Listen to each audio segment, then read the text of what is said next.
Bell icon दबाइए और motor octane के वीडियोस सबसे पहले पाइए। लाइफस्टाइल एसयूवीज़ जिन्हें हम कहते हैं, ये सबसे पहले टाटा मोटर्स इंडिया में लेके आए थे। पहले सियरा और फिर सफारी। सफारी आज भी एक पॉपुलर एसयूवी है और अब टाटा मोटर्स एक नए सेगमेंट में उतर रहे हैं जो कॉम्पैक्ट एसयूवी सेगमेंट है, अपनी नई कार लेकर, जो है नेक्सॉन।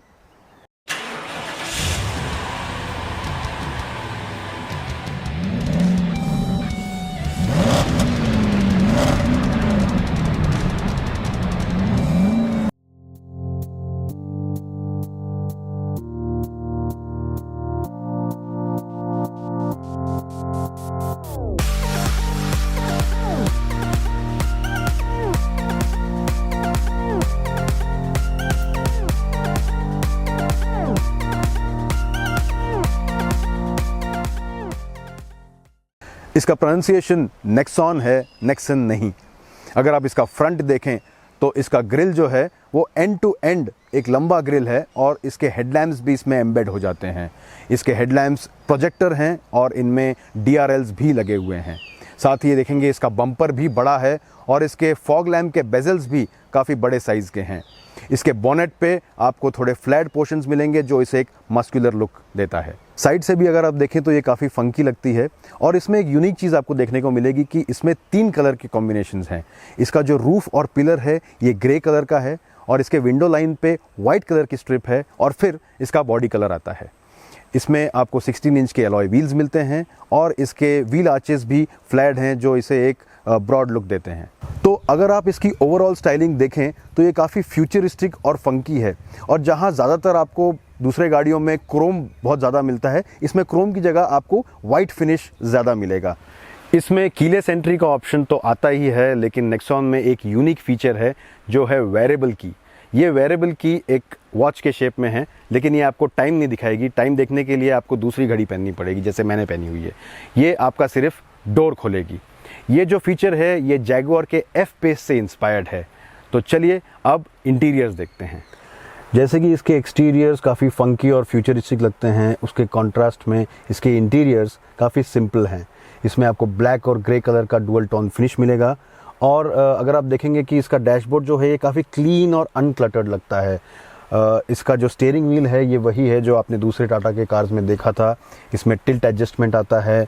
इसमें आपको स्टीयरिंग माउंटेड कंट्रोल्स मिलेंगे ब्लूटूथ के लिए और ऑडियो के लिए। इसका इंस्ट्रूमेंट क्लस्टर वही है जो आपने टियागो और टिगोर में देखा है, इसमें कोई चेंज नहीं है। लेकिन इसका हाईलाइट जो है वो है इसका नया HD टच स्क्रीन जो ये सेंटर में लगा हुआ है और इसकी खास बात ये है कि ये आपके लाइन ऑफ विजन में रहता है। ये जैसे मैंने कहा HD है तो इसकी क्लैरिटी बहुत अच्छी है और इसमें आपको ब्लूटूथ, रिवर्स पार्किंग कैमरा और साथ में एंड्रॉयड ऑटो भी मिलता है। एप्पल कारप्ले भी इसमें जल्द आ जाएगा, अभी फ़िलहाल अवेलेबल नहीं है। पहली बार आप देखेंगे किसी टाटा कार में पुश बटन स्टार्ट दिया हुआ है जो काफ़ी कन्वीनियंट है। साथ में इसमें ऑटोमेटिक क्लाइमेट कंट्रोल भी आता है और स्टोरेज स्पेसेस इस कार में काफ़ी हैं। आप देखेंगे कि इसका जो सेंटर कंसोल है इसमें एक शटर मैकेनिज़्म दिया हुआ है जो काफ़ी अच्छा लगता है और इसके आर्म रेस्ट में भी स्टोरेज स्पेस है। साथ ही इसके साइड डोर पॉकेट्स में आपको 1 लीटर बॉटल की जगह मिलेगी और इसमें एक और ख़ास फीचर है जिसमें आप अपना अम्ब्रेला भी रख सकते हैं। अगर ये अम्ब्रेला गीला होगा और आप इसमें रख देंगे तो ये अपने आप ड्रेन भी हो जाता है और कार सॉइल नहीं होती है।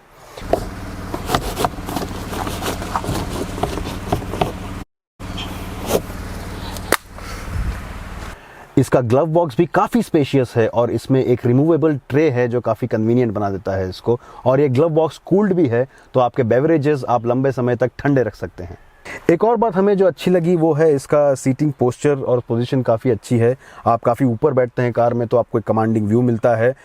इसका जो सेंटर कंसोल है ये भी थोड़ा हाई सेट है तो एक यूरोपियन कार की फीलिंग देता है ये बहुत अच्छे से। लेकिन इसकी ऑलराउंड विजिबिलिटी जो है इसमें थोड़ी दिक्कत है क्योंकि इसके जो A पिलर्स हैं ये काफ़ी थिक हैं तो आप शार्प कर्व जब लेते हैं तब आपको ऑनकमिंग ट्रैफिक दिखने में थोड़ी दिक्कत हो सकती है। और सबसे बड़ा प्रॉब्लम ये है कि इसका C पिलर जो है ये काफ़ी ब्रॉड है तो रिवर्स करने के टाइम आपको काफ़ी दिक्कत हो सकती है। ज़्यादातर कॉम्पैक्ट एसयूवीज़ में अगर आप देखेंगे तो फ्रंट पैसेंजर्स पे फोकस ज़्यादा होता है, लेकिन नेक्सॉन में रियर पैसेंजर्स के कंफर्ट का भी ध्यान रखा गया है। जैसे कि इसके हेडरेस्ट जो हैं वो एडजस्टेबल हैं, इसमें आपको रियर आर्मरेस्ट भी मिलता है और एक और ख़ास फीचर है कि इसमें रियर AC वेंट्स है और उनमें ब्लोअर कंट्रोल भी है। इसका बूट जो है ये 350 लीटर्स का है, बहुत बड़ा नहीं है लेकिन आपके रेगुलर लगेज के लिए ये सफिशिएंट है। इसके सीट्स भी फोल्ड होते हैं और ये 60-40 रेशियो में फोल्ड होते हैं, तो आप वेरियस कॉम्बिनेशंस भी कर सकते हैं। सीट्स फोल्ड होने के बाद इसका बूट स्पेस लगभग 690 लीटर्स का हो जाता है। नेक्सॉन में दो इंजन ऑप्शंस आते हैं, एक 1.2 लीटर का पेट्रोल इंजन है और दूसरा 1.5 लीटर का डीजल इंजन है। 1.2 लीटर का जो पेट्रोल इंजन है ये आपने टिगोर में भी देखा है, लेकिन ये अब नेक्सॉन में टर्बोचार्जर के साथ आता है। और जो 1.5 लीटर इंजन है ये एक नया इंजन है। पेट्रोल इंजन में 108 bhp का पावर है और ये सिटी ड्राइविंग के लिए काफ़ी सूटेबल है। इसमें इनिशियली आपको थोड़ा लैग मिलेगा बिलो 2000 RPM, जहाँ पे आपको पावर इतना नहीं मिलता है, बट एक बार ऑन द मूव जब आप चलाएं तो इसका पावर काफ़ी सफिशिएंट है, स्पेशली मिड रेंज में। तो इसीलिए मैं कह रहा हूँ कि ये सिटी ड्राइविंग के लिए सूटेबल है। डीजल जो है इसमें भी 108 bhp का पावर है, लेकिन ये इंजन ज़्यादा टॉर्की है और आपको इतना इसमें लैग पेट्रोल की तरह नहीं मालूम पड़ेगा। तो ये आपके सिटी और हाईवे दोनों यूज़ के लिए अच्छी है। इन दोनों इंजन्स में 6 स्पीड का मैनुअल गियर बॉक्स आता है, जो इस सेगमेंट में पहली बार देखा गया है और ये भी नेक्सॉन का एक हाईलाइट फीचर है। इसके गियर शिफ्ट्स थोड़े नॉची हैं, they are not very smooth, लेकिन इसका क्लच एक्शन काफ़ी लाइट है, तो अगर आप सिटी में भी चला रहे हैं तो आपको ज़्यादा फटीक नहीं होगा। एक और नया फीचर जो नेक्सॉन में आता है वो है ड्राइविंग मोड्स का।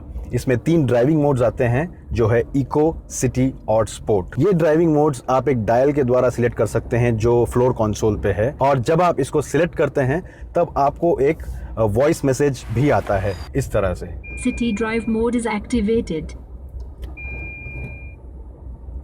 Sport drive mode is activated. और अगर आप चाहें तो इस वॉइस कमांड को स्विच ऑफ भी कर सकते हैं। टाटा के कार्स की राइड क्वालिटी हमेशा अच्छी रही है और नेक्सॉन भी इसी लेगेसी को फॉलो करती है। इसका सस्पेंशन सेटअप काफ़ी अच्छा है, चाहे आप लो स्पीड पे इसको चलाएं या हाई स्पीड पे इसको चलाएं, इसका कंपोजर अच्छा रहता है। लो स्पीड राइड में आपको रास्ते के खड्डे इतने नहीं पता चलेंगे और हाई स्पीड पे भी जब इसको चलाएं तो इसकी स्टेबिलिटी अच्छी रहती है। इसका स्टीयरिंग फीडबैक भी दूसरे टाटा की कार्स की तरह है, ये स्लो स्पीड्स पे लाइट होता है और जैसे स्पीड बढ़ती है ये हैवी हो जाता है। इसकी माइलेज अभी तक हमने डिटेल में चेक नहीं की है, लेकिन हमें लगता है कि रियल लाइफ ड्राइविंग कंडीशंस में पेट्रोल आपको 11 से 14 किलोमीटर पर लीटर का माइलेज दे देगा और वहीं डीजल आपको 12 से 17 किलोमीटर तक का माइलेज दे देगा।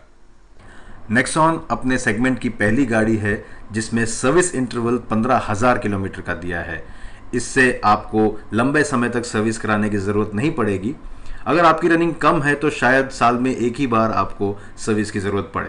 एक और बात जो नेक्सॉन की अच्छी है कि आपको सेफ्टी के मामले में सारे वेरिएंट्स में 2 एयरबैग और ABS स्टैंडर्ड मिलेंगे।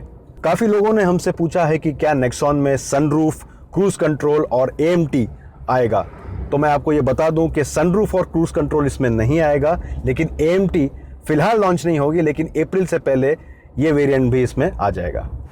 नेक्सॉन इस सेगमेंट में एक नया एक्साइटमेंट लेके आई है और अपने कंपटीशन को बखूबी चैलेंज भी करती है, क्योंकि भले ही ये कॉम्पैक्ट SUV है 4 मीटर्स की, इसके इंजन ऑप्शंस, इसके फीचर्स और स्पेस एक सेगमेंट ऊपर के गाड़ियों के साथ कंपैरेबल है। नेक्सॉन की प्राइस अभी तक अनाउंस नहीं हुई है और देखना यह है कि क्या प्राइसिंग में भी ये उतनी ही अग्रेसिव होगी। इसका लॉन्च सितंबर में होगा और अगर आप मुंबई, दिल्ली, बेंगलुरु, हैदराबाद और पूना में इसे बुक करना चाहते हैं या इसका टेस्ट ड्राइव लेना चाहते हैं तो नीचे दिए गए डिस्क्रिप्शन में लिंक पर क्लिक कीजिए और अपने डिटेल्स फिल कर दीजिए। मैं देख रहा हूं कि अभी तक आपने लाइक का बटन प्रेस नहीं किया है। क्या आपको वीडियो पसंद नहीं आया? अगर पसंद आया है तो इसे लाइक कीजिए और अपने सोशल मीडिया पे इसे शेयर कीजिए। अगर आपको कोई सवाल है तो आप नीचे कमेंट सेक्शन में इन्हें छोड़ सकते हैं, हम जल्द से जल्द इसका जवाब आपको देंगे। सब्सक्राइब कीजिए और देखते रहिए मोटर ऑक्टेन का YouTube चैनल।